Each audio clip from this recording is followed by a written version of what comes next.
movimientos anormales en el Servicio de Neurología, Unidad Médica de Alta Especialidad del Hospital de Especialidades Dr. Bernardo Sepúlveda Gutiérrez, del Centro Nacional Siglo XXI, Instituto Mexicano del Seguro Social de la Ciudad de México. También ha recibido otros cursos de entrenamiento en trastornos del movimiento, como cursos de neurofisiología clínica en Alemania, cursos de temblor en tanto cinético, postural y otros por la Movement Disorder Society. Además es actual presidente de la Asociación de Ciencias Neurológicas de El Salvador y también es miembro del Grupo de Estudios Centroamericano de Trastornos del Movimiento. El doctor Cornejo Balcé nos hablará sobre distonías.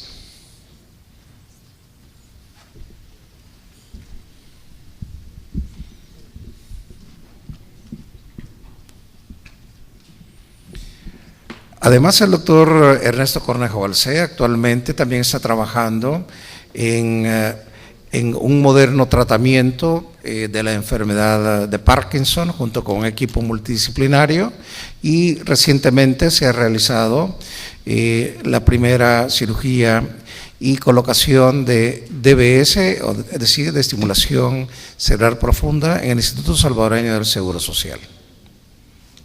Con ustedes el doctor Cornejo Balcé.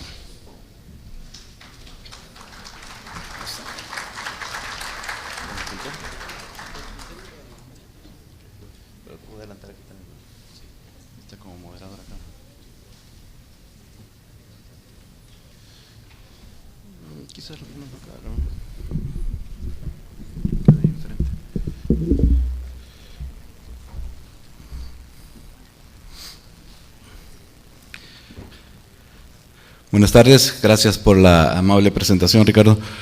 Bueno, es un gusto estar nuevamente acá ante ustedes. Vamos a tratar de hablar unos conceptos de lo que es el diagnóstico y tratamiento de distonía.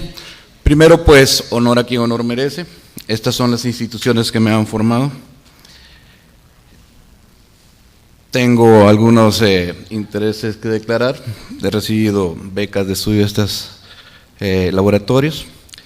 Y bueno, pues los objetivos de esta plática son estos que tenemos acá. Primero, tenemos que ver algunos aspectos importantes de cuando nos enfrentamos ante una alteración del movimiento de los tipos de distonías. Y primero tenemos que ver, pues, si el paciente está presentando una distonía o es un trastorno similar o parecido.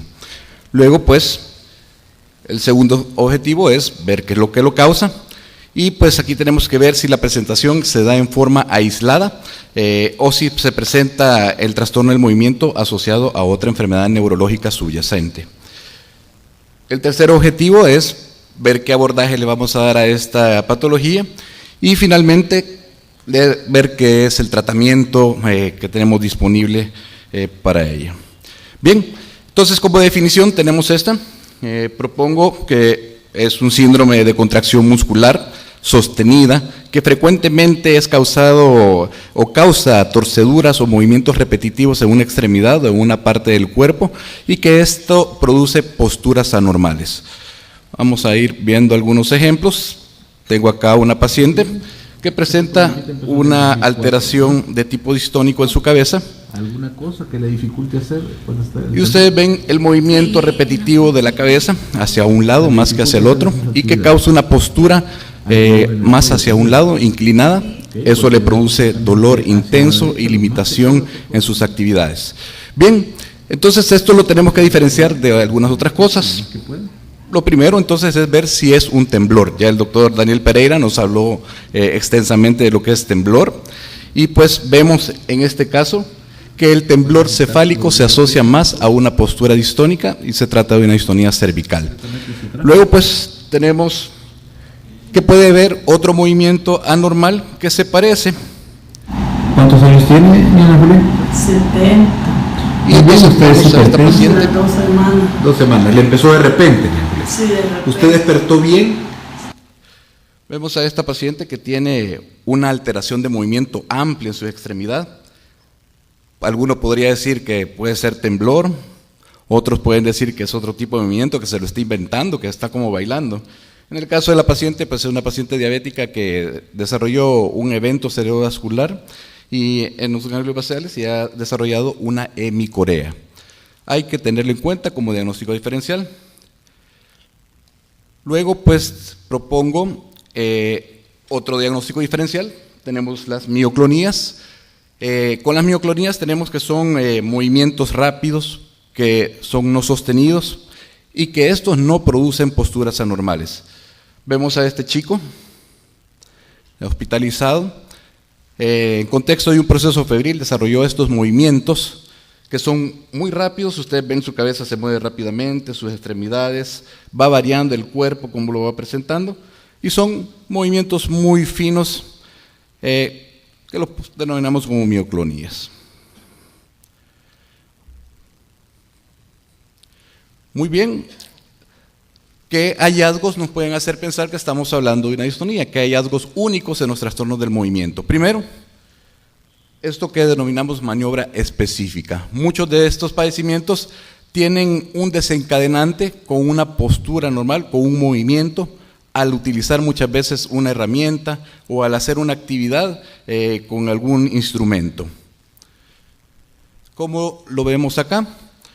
En este video vemos un paciente que cuando escribe, vamos notando que su mano va adoptando una postura en hiperextensión de la mano. La pronación de la mano va haciendo que no pueda tomar bien el lápiz y la escritura se va modificando y se va volviendo sumamente dificultosa.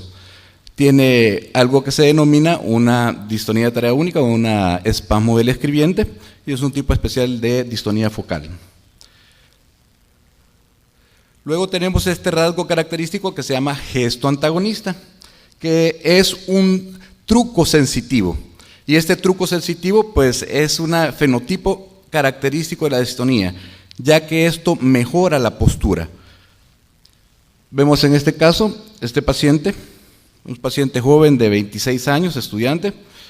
Vamos a ver si lo podemos mejorar un poquito y vamos a poner sonido. Cuando pones la mano en la cara, ¿mejoras? Sí, Ustedes ven que al poner su mano en la barbilla, el temblor cefálico y la postura se mejoran sustancialmente. Quita pues su mano de la barbilla y vuelve a presentar la oscilación de su cabeza, la postura en anteroflexión, ¿verdad? Y el dolor que le causa, obviamente. Finalmente, el estado funcional es muy importante. ¿Qué quiere decir estado funcional? Es decir, que el fenómeno distónico puede presentar variación con distintas actividades o acciones de la vida diaria y lo tienden a empeorar sustancialmente.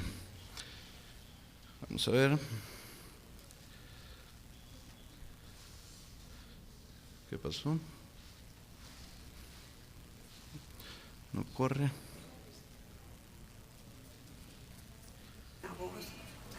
Ahí está, listo.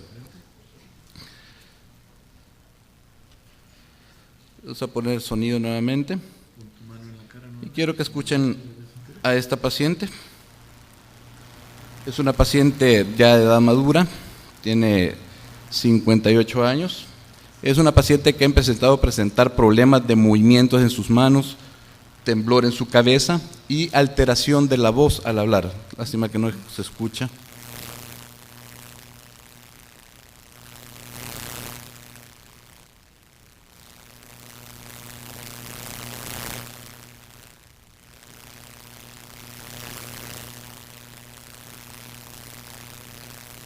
A ver.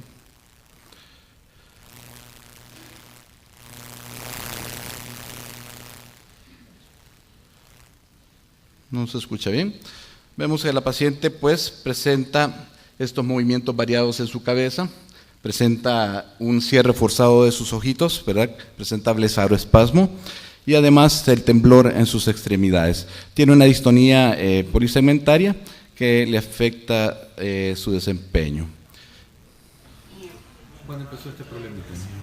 Bien, Entonces, estos hallazgos también característicos de la distonía nos indican el grado de severidad de la enfermedad. ¿Por qué? Porque con el tiempo estos rasgos se van perdiendo a medida que la enfermedad va progresando. Y pues la maniobra específica que origina el movimiento inducido por una acción, pues se presenta incluso al reposo a medida va avanzando en el tiempo.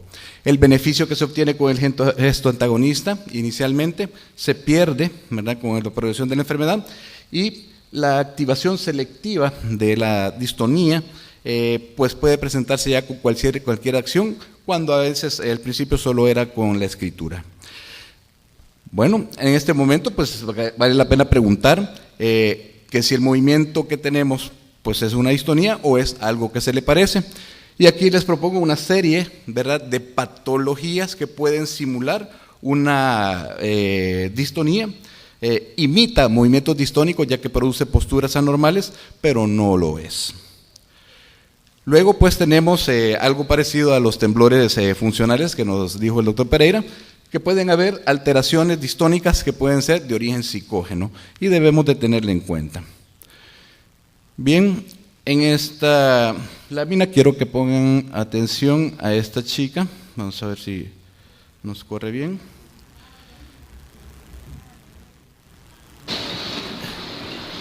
Y quiero que la escuchen. Nombre. Clienta. Una paciente que cuando intenta hablar se desencadena una postura distónica, no puede ejecutar el lenguaje, se observa un tipo de movimiento anormal, y más adelante le pedimos que haga una maniobra especial. Le pedimos que haga una maniobra especial En público. Brazos. que tiende a mejorarlo. Prueba un canto.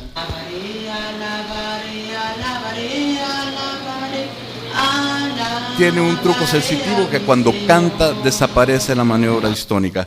El crédito del video es del doctor Pereira, nos ha prestado el video, es una paciente especial, no lo vemos muy frecuente. Muy bien, ¿qué causa una distonía? Bueno, tenemos que buscar tres claves de esto: la edad, la distribución y la presencia de otras alteraciones neurológicas. ¿Por qué? ¿Por qué la edad? Porque las distintas distonías se presentan en forma distinta en los segmentos de edad. Ustedes ven que las distonías, la de Oppenheimer, que es una distonía por mutación del gen de torsina 1, se presenta temprano en la vida. El espasmo del escriente más o menos tiene su mayor incidencia de la tercera a la cuarta década de la vida. Y pues el blefarospasmo es la que se presenta un poco más tardíamente, que es el cierre forzado de los ojitos. ¿Cómo están las estadísticas en nuestro país? Pues propongo que esta recopilación que he hecho de pacientes que hemos tratado en el Seguro Social, que hemos presentado en algunos congresos internacionales, vemos que las mujeres,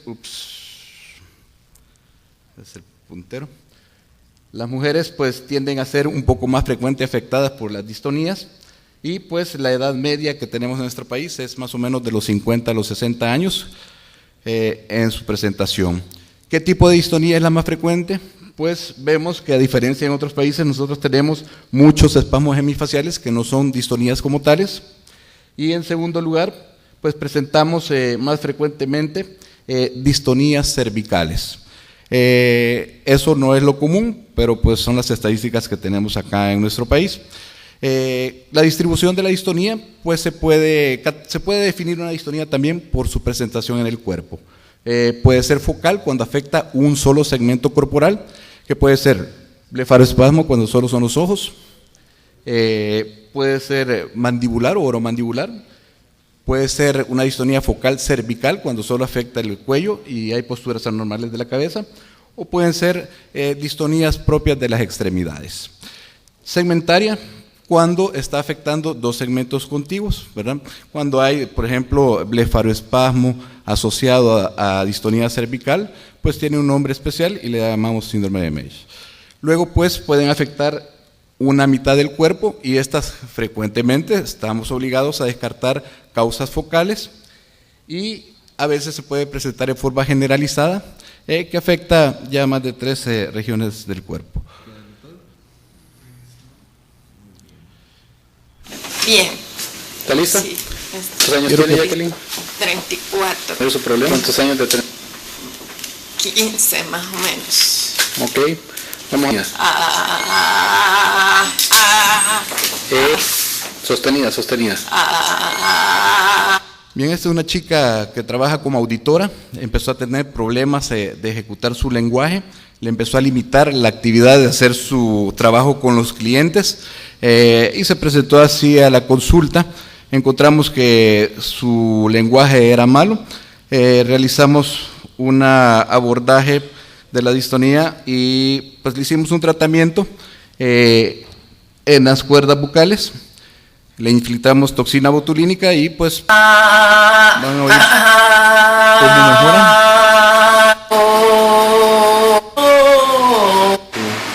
Y la vemos después, 2 meses después del tratamiento. Con la aplicación. Me siento más segura en mi trabajo, incluso con mi familia. Antes incluso me daba ansiedad llegar hasta al trabajo y tener que hablar con la gente. Bueno, el tratamiento de elección de las distonías focales es la infiltración con neurotoxina botulínica, tienden a mejorar sustancialmente. Vamos a avanzar un poquito por cuestiones de tiempo y les muestro un poquito la evidencia de cómo mejoran las distonías con infiltración de neurotoxina botulínica.